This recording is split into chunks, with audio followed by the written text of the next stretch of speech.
another episode of The Follow-Up. I'm Eden, this is my dad Noah, and every week we sit on my bed and have a conversation about something we want to talk about.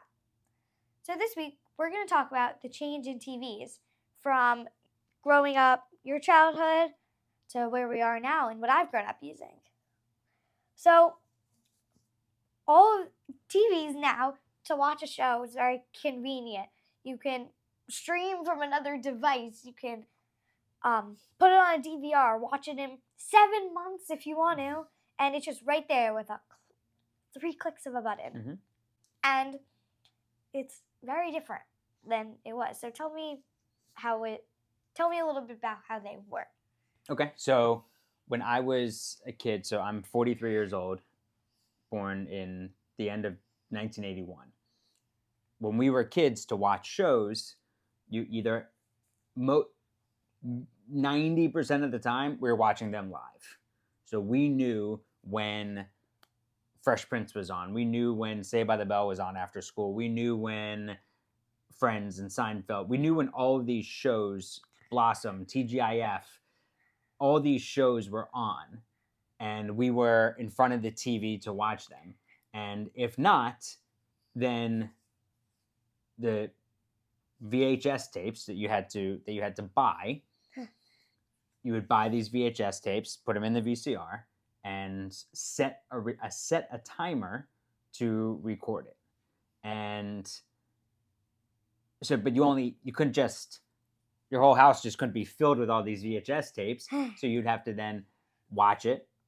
You all right over here? Yes. Good? Okay. Watch it and then tape over it. And then when you're taping over something, then the quality would diminish a bit. So it wasn't as clear on the TV, and it was a hassle to record something on VHS. And then, but for sports, you always had to make sure that you recorded much longer than the actual game, and then that could take up one tape. It could take up, you might have used one tape, but then the game went long, so then you missed the end because you didn't have the second tape. You couldn't have done the second tape because you weren't there.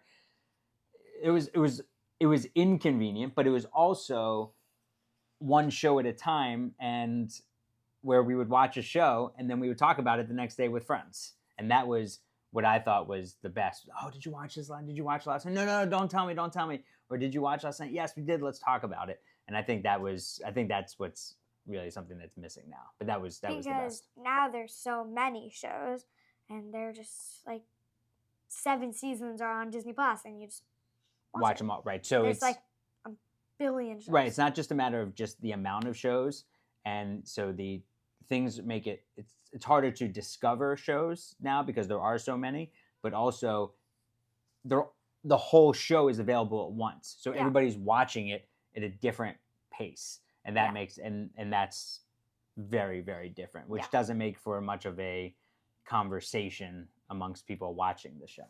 Yeah.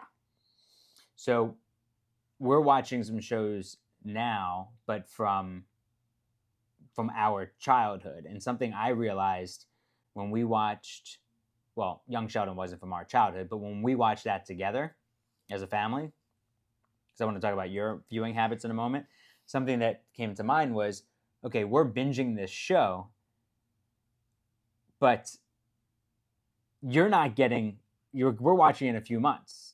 You're not getting that much older. You're not growing with the characters the way we used to grow and age with the characters.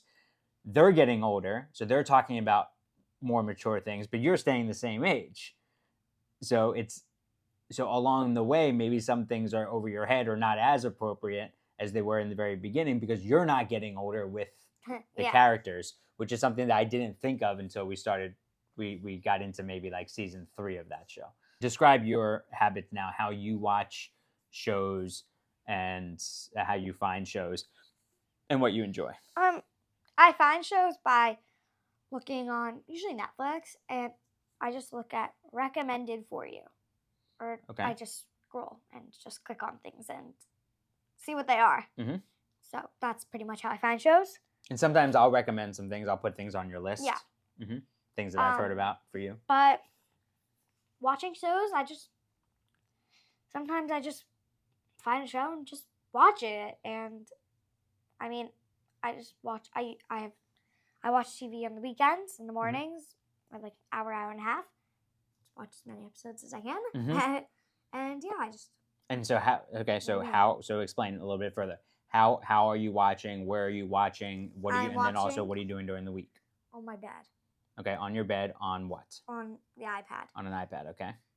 During the week. And that's really the only time that the iPad, because we talk about a lot of devices, the iPad doesn't come into your room unless it is you're watching shows on the weekend, you're FaceTiming. Yeah. And maybe if you have a friend over and you're playing a game or something.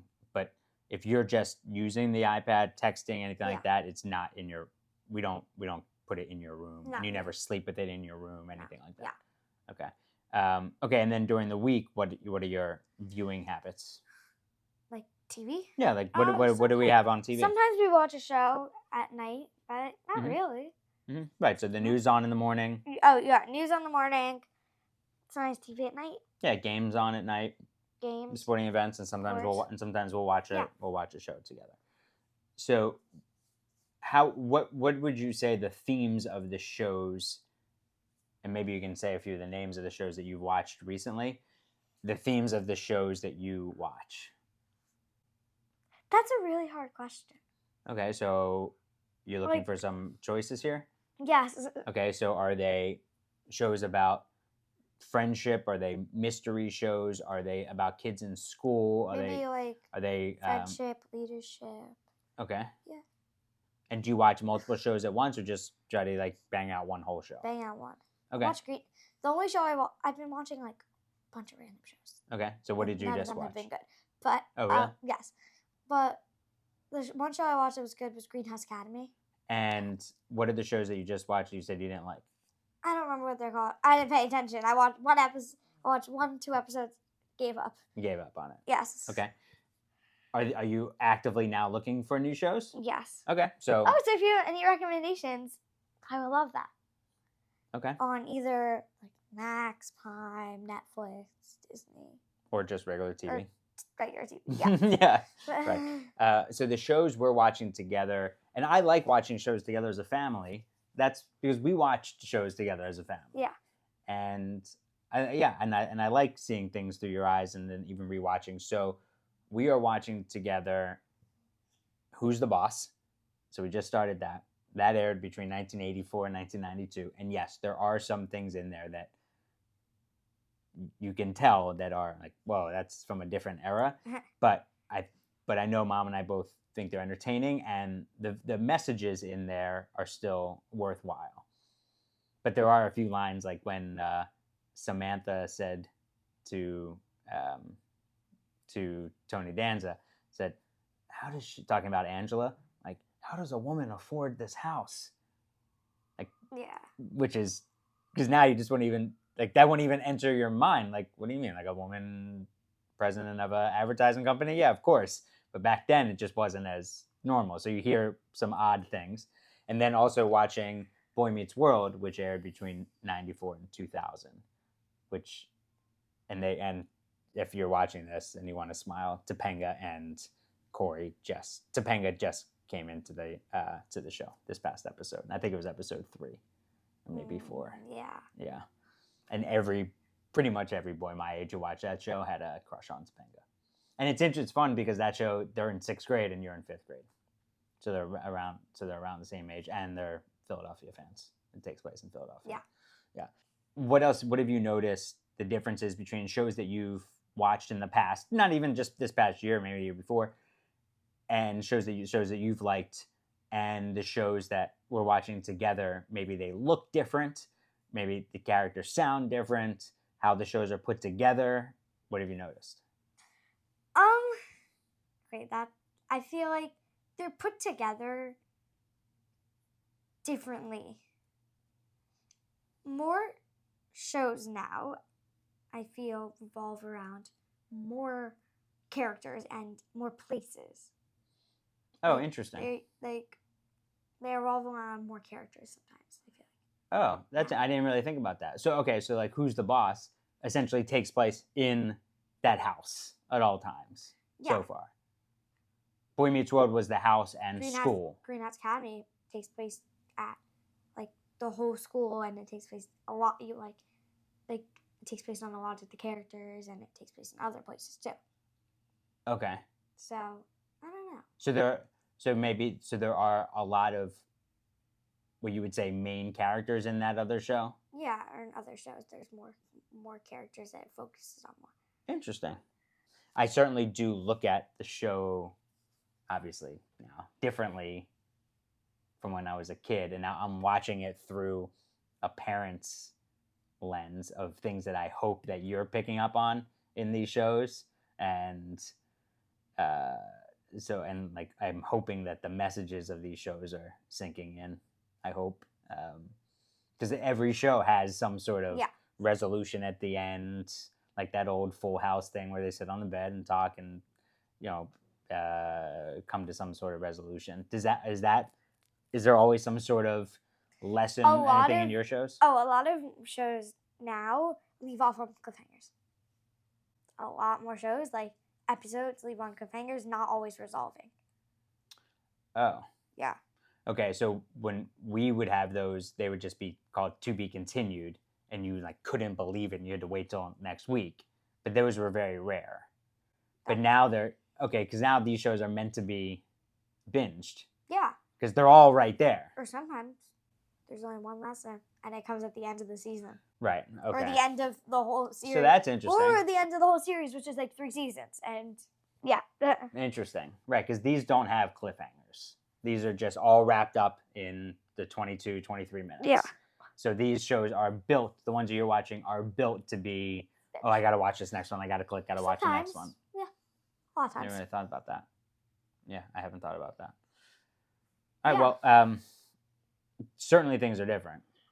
That's for sure. Yeah. yeah, certainly things are different. But it also shows you now that how valuable, we've talked about sports rights and how much TV networks pay for sports. They're so valuable because it's still the one thing you have to watch live. Yeah. And you don't want to record that and fast forward through commercials. So advertisers want their attention when it's live, and they know they're not going anywhere. They know people are going to sit down and watch this live, because if you don't, it's easily gonna get spoiled. Or sometimes I still want to record some game shows, and I know which days they're on, and sometimes I forget to record them. I'm like, ugh. Oh, game shows. Yeah. What game shows? Like Supermarket Sweep and Price is Right, but the old ones. Yeah. Old Price is Right. Yeah, Old Price is Right with Bob Barker. Yeah. And I still forget the guy's Dave something. Supermarket Sweep. David. Or Dave. I don't remember. Dave. That show is great though. Yeah. Yeah, that show is great. And we watched Double Dare once or twice. Double Dare? No, we didn't watch that. Yes, we did. Remember that? Which with one was Mark Summers, and it's the families Oh, against each other, and they have there's obstacle but courses that's and on the YouTube. slimes. Yeah. Yeah. So when I was asking some of my friends about some shows that, hey, what do you think we're watching? And they threw out some other shows that I thought, all right, yeah, at 10, it's just not worth it yet. Like Wonder Years, maybe my all-time favorite show. Just not yet for you. Maybe at 13, 14, maybe 13. And then Fresh Prince. It's a good show, but I don't think it's worth it yet. You're just not going to understand all of it yet. But just know that there are a lot of good shows coming. Yeah. Yeah. All right. Well, I thought, this was good, because we definitely do consume things differently. Yes. And so you're watching Saturday mornings, usually like an hour and a half. We used to, I guess the most TV we would watch in a day would probably be Friday night, when it was that TGIF block of an hour and a half or 2 hours. I think it was an hour. I think it was 3 shows, I guess. Yeah, because all the other ones usually, maybe we'd watch a half hour, an hour, depending on what we had. Yeah, but a lot of it was together, which is nice. And I know you on Saturday mornings you watch by yourself. Yes. But I hope you do enjoy the time that we spend together to watch it. Mm-hmm. Yeah. All right. Okay, I love you. Love you.